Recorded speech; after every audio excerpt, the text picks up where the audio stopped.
Hey guys, and welcome back to my channel where we are back for episode 9 of reading your comments. Today we're going to be reading the Zombie Chronicles Shangri-La Remastered, so we're going to go straight into the first comment right here, which isn't really about Shangri-La, it's about Zombie Chronicles overall, but it does especially apply to Shangri-La. Those of us who have never played much zombies before pretty much are being spoiled the hell with this DLC. I mean, I've only played Nacht and Kino out of those listed, so I basically have 6 brand new DLC zombie maps to experience in remastered graphics, all in one game. That is so freaking awesome. I'm going to have so much content to last me until COD World War II. This is well worth the money for someone like me. Not being able to afford those zombie maps in the past have definitely paid off. I'm going to go in completely blind. And this person right here, for instance, has only played Nacht and Toten and Kino. In my personal opinion, those are probably 2 of the most basic maps out of this whole DLC. When he gets to play maps like Moon and Shangri-La and Origins, he's going to be absolutely amazed at these maps. In the terms of graphics, in terms of the storyline, in terms of the gameplay, in terms of everything. If he's only experienced Kino and Nacht and Toten, and for any of you watching right now, if you've only experienced half of these maps or whatever, you're definitely in for a treat. Especially Shangri-La, that's why I've included it into this episode. Just visually, and I've said this before about Shangri-La, but visually this map is going to look beautiful with these HD graphics, the gameplay, the 3179 JGB 215, which is the wonder weapon, the baby ray, shrink ray, or whatever you want to call it. The wonder weapon in Shangri-La is going to look beautiful as well. It's going to look so finished in Shangri-La, and I've not actually seen that much Shangri-La gameplay, and I've not seen what it looks like just yet. But I'm sure it's going to look absolutely wonderful, especially when it's upgraded as well. And I can't wait to do the Shangri-La Easter eggs in HD graphics as well, going into Eclipse mode as well is going to look absolutely amazing. I'm sure they've done a fantastic job of what Shangri-La has to offer. Unpopular opinion, but I loved Moon and Shangri-La. Now, Moon isn't really that much of a hated map as far as I'm aware. I know Shangri-La is quite a different map and it splits people in half. Now I know that a lot of people just don't like Shangri-La for the pure fact that it is very difficult. You literally have nowhere to train. So how the hell are you meant to survive? People, I don't even know a good training spot on Shangri-La, FYI. I'm not that great at the map. I love the map, I'm just not that great at it. It's one of those maps that really tests your skills when it comes to where do I actually survive? What weapon do I use? A lot of places in Shangri-La are so tight and very claustrophobic, you honestly don't have that many areas to run. I know one place I think you can literally run around the entire map. Other than that, I don't know any sort of proper training techniques for this map. But I'm with this guy with the unpopular opinion of loving both Moon and Shangri-La. I think they're both fantastic maps. And I feel like a lot of the community are going to feel the exact same once Zombie Chronicles come out and they get there and they actually play these maps. They'll find that Moon and Shangri-La are honestly better maps than they thought originally. Wait, no spike moors for Shang? How's the Easter egg going to be done then, since we need it for that? And I didn't realise that actually spike moors aren't in the Zombie Chronicles, which is a bit of a shame. I know obviously it would have been a bit more work for just one map to have spike moors return, because spike moors were something really original to Shangri-La. And if you don't know what spike moors are, they're basically claymores, but as they sort of go off, they shoot spikes at the zombies as well. A bit more powerful, I think, than normal claymores. I just like the idea of spike moors because it fits the theme of the map perfectly. And yeah, I don't know how the Easter egg is going to work then in that case if there's no spike moors, because obviously there's a step where you have to spike some pipes and then I think pierce the pipes, if I remember correctly. You have to do something with spike moors anyway in one of the tunnels. So if you don't have spike moors in the map, then I don't get how the Easter egg is going to work for that step.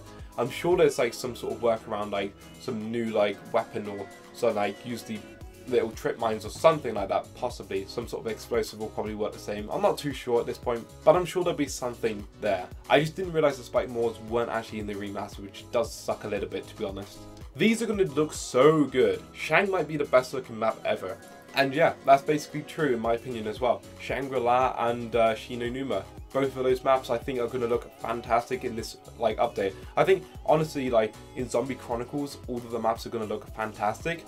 But Shangri-La and Shinonuma are the 2 maps that I'm most looking forward to, just looking at myself, experiencing myself on my own TV, how fantastic these maps actually look in HD crisp quality. I'm happy about Shangri-La, never played it.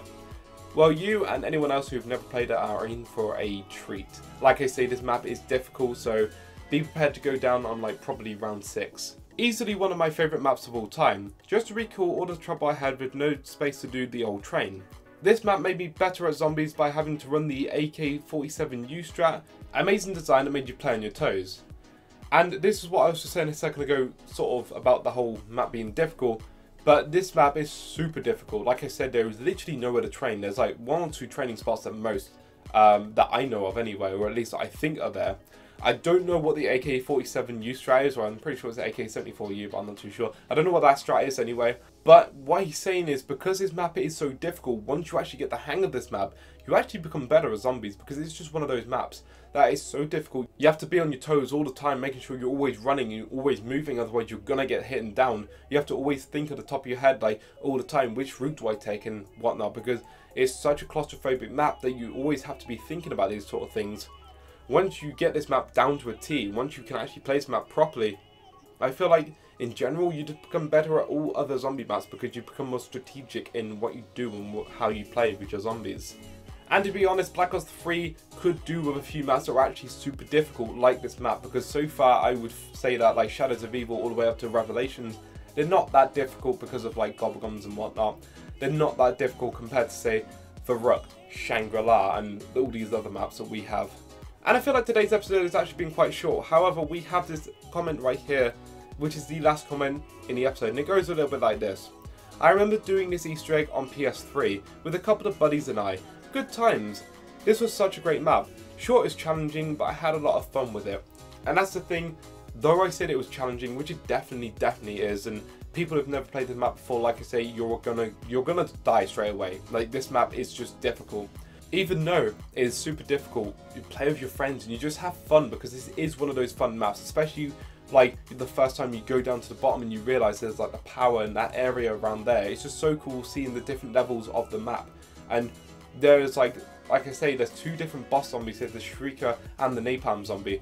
Those are pretty simple zombies to kill and whatnot, but at the same time, if you kill that Napalm zombie when you're up close to it, it's going to down you because it's super powerful. It'll like explode on you, and you just don't want to kill that zombie anywhere near it, even when it's shrunk down with the shrink ray. It's just gonna like kill you if you kick it, because it's just such a powerful zombie. But I feel like certain aspects of Shangri-La, like Baby Ray, makes this map so fun. You have the Baby Ray, you have like the little cut that you go down, you have things like the waterfall. It sounds simple, but I just can't wait to look at that waterfall in like HD, like crisp graphics, because it's just going to look absolutely amazing. And then opposite the waterfall is like the scenery outside of Shangri-La. I can't wait to have a look at that scenery either, because I feel like that's going to look absolutely amazing as well. But that is everything for this episode. So if you did enjoy this video, then go ahead and leave it a like rating, comment down below. Maybe I'll include your comment in another future Reading Your Comments episode. If you're new around here, then go ahead and subscribe to the channel for more zombies content. I'll be live streaming Zombie Chronicles on Tuesday the 16th of May, which is only in a few days time from now. So if you are new around here, then go ahead and make sure you do subscribe so you can catch all the live streams and all the tutorials and whatnot that I'll be releasing over Zombie Chronicles. I'm sure this map pack will be giving us loads of content to release out over the next few weeks and months. We only have Moon and Origins left to go with the whole like Zombie Chronicles Reading Your Comments sort of thing, but I'll still obviously be doing Reading Your Comments for other things as well. But it's been fun doing this episode, so if you, like I say, if you did enjoy, go ahead, leave a like rating, and as always, I'll catch you next time. Peace out.